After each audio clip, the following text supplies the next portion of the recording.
I am happy to join with you today. Once you change your philosophy, you change your thought pattern. I love America. I love everybody. Do what this white kid can do more.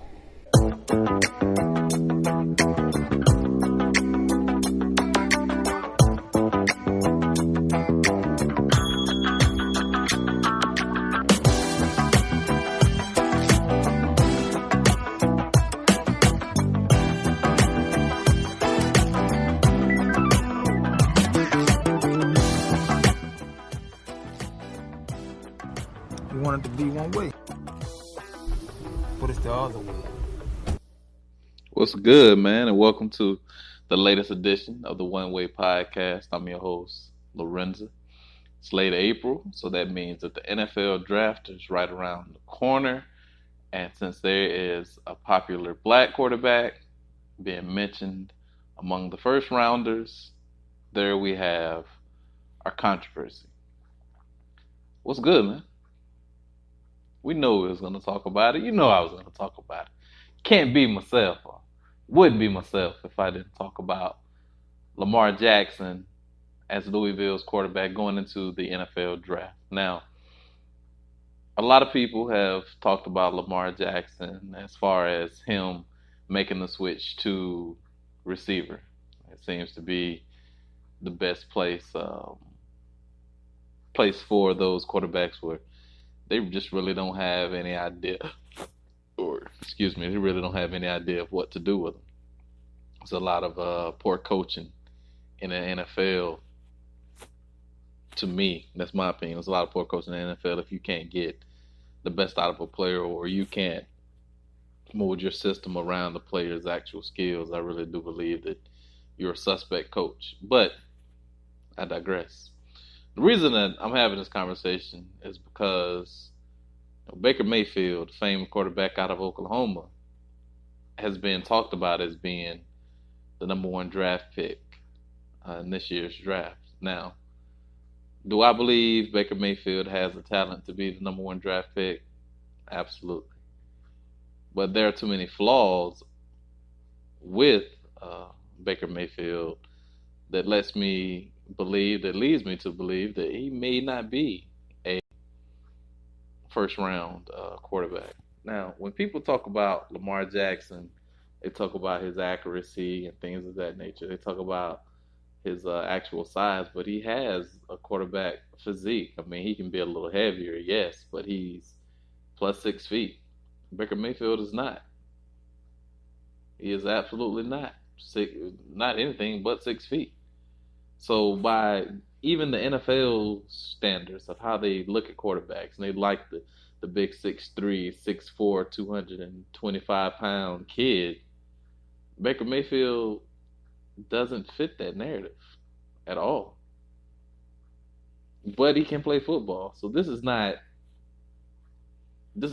a diss to Baker Mayfield. It's just pointing out the different kinds of things that are talked about with black quarterbacks as opposed to white quarterbacks. I mean, for instance, let's be for real. Baker Mayfield grabbed his crotch and was cussing at opposing players. Baker Mayfield took his college team's flag and planted it on the 50-yard line of a rival school. There's a video of Baker Mayfield, while intoxicated, trying to run away from the police. I would argue that if Lamar Jackson, a player who is black, a player who played under Bobby Petrino, I'm almost certain that if Lamar Jackson grabbed his crotch, let's say Lamar Jackson grabbed his crotch when they put 70 points up on Florida State, or let's say that Lamar Jackson planted his flag on Florida State's field after beating them that bad. Let's say Lamar Jackson was drunk and tried to run away from the police. Now, if Lamar Jackson was drunk and tried to run away from the police, then there is no guarantee that Lamar Jackson would be alive today. And you can look at the news and know that I'm not playing when I say that shit. But imagine Lamar Jackson had all of the things, all of the issues off the field and on the field that Baker Mayfield has. I would argue that most teams wouldn't consider Lamar Jackson a first-round pick. It just wouldn't be risky enough. I mean, it'd just be too risky. It wouldn't be worth it to you to deal with those kind of off-field antics or on-field antics. But they're flipping it for Baker Mayfield. They're calling this stuff moxie, which it is moxie. They're calling it leadership, which a lot of the things he does, that he has been involved in as far as play on the field and stuff like that, altercations, that's straight leadership, man. Your players, if the quarterback is willing to go out there and do some crazy, rowdy things, then of course, players are going to follow that quarterback to the absolute end. And if you go to the University of Texas or Texas Tech and leave Texas Tech and end up at Oklahoma and start for 3 years, man, you deserve to have people follow you. Like I said, this isn't about Baker Mayfield and his play. This is about how things can be talked about differently for people that look like Baker Mayfield versus people that look like Lamar Jackson. That's the world we live in. I was having a conversation with someone about this earlier, and for the life of them, they couldn't realize what I was saying. And those are the times in the conversations that you need to just go ahead and kill it, because you can't get people to understand that there are double standards that exist. But when you realize you're talking to someone who believes that a double standard does not exist, you know what that person is telling you. That person may not have told you that he doesn't realize or he can't empathize with where you're coming from or your lifestyle or the things that have happened to you throughout your life. But he can't, because he can't fathom what you're talking about. I spoke about Shohei Ohtani a while ago, the baseball player with the Los Angeles Angels who was allowed to play in the field and be a pitcher. You know, and I talked about coaches, how they always thwart things. This is one of those things. Lamar Jackson could very well be the worst quarterback to ever play in the NFL, but he could quite possibly be the best quarterback to ever play in the NFL. He could be a middle-of-the-road quarterback in the NFL, unless a coach decides that he wants to do something else with him. We like the way you run, boy, but we'd much rather you do it for us in this capacity other than that capacity right there. Hopefully, everything works out well, which I think it will work out well in the first place. But, you know, I'd like to see Lamar Jackson do big things in the league. I'd like to see Baker Mayfield do big things in the league. A lot of people are unjustly comparing him to Johnny Manziel, but I think that Baker Mayfield is less of a Johnny Manziel and more of a Jim McMahon. If you don't know who Jim McMahon is, look up Jim McMahon, quarterback in the 1980s, and went to BYU and ended up winning a Super Bowl for the Chicago Bears in the 1980s. The guy that had the headband and stuff.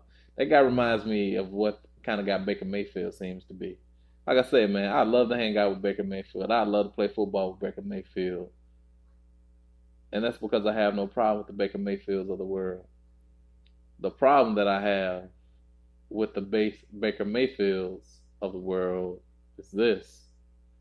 They don't see themselves being treated differently than anyone else. And if you bring it to their attention, there's always a workaround. Oh, that's not him yelling at his teammates negatively. That's leadership. That's moxie. That's just not how I see things a lot. That's all I have for you right now. The draft, like I said, is upcoming. We'll all enjoy it. Anxious to see what teams do, what does there, what team does that. The Browns have the first pick and the fourth pick of the draft, which is interesting. This may be the best Cleveland Browns draft since Kevin Costner played a Browns general manager in the movie Draft Day. But that's all I have. Thank you guys for listening. Thank you guys for subscribing. Thank you guys for participating in this podcast every day in April. Until next time, man. Peace.